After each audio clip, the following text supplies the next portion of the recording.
So it's got to be so hard for April Lyda. That's the mom who's here to be living this. For all of us who have kids, you know, we've heard our kids be like that, but never in circumstances like this. April, I'm so sorry for what's happened to your family, and I appreciate you trying to help us all figure it out. How are you doing?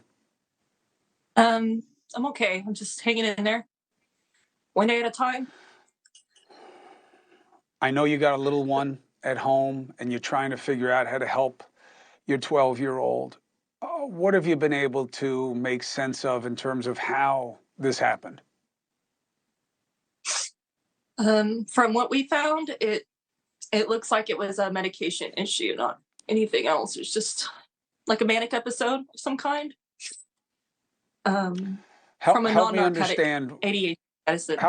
Help me understand. So she was on an ADHD, attention deficit hyperactivity disorder, very common for parents out there. They'll hear about it.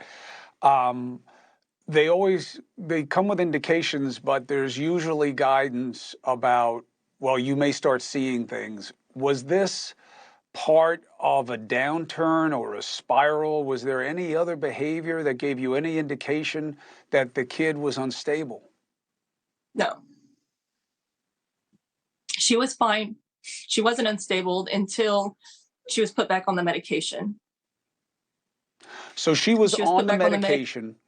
She hurt herself. What happened to take her off it?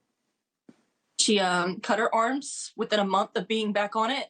So I immediately took her off after speaking to the school and her doctor and herself. We had a long conversation. She said that she felt like she was really irritable, angry for no reason on the medication. So, of course, I took her off of it. Unfortunately, it was too late. The damage was done. Stuff like this can happen months or even years after being off of a medication like this. So she was on the medication. You took her off. She went back on. She started to self-harm. You took her off again. What did the doctors tell you about why going on or off was the right thing? Were they in favor of taking her off both times? Well, the first time I took her off, it was my decision and Jalen's decision because she was being homeschooled at the time and she wanted to see if she could do it without her medication, because the only reason why she was on that medication was because she was having a hard time concentrating with 20, 25 other kids.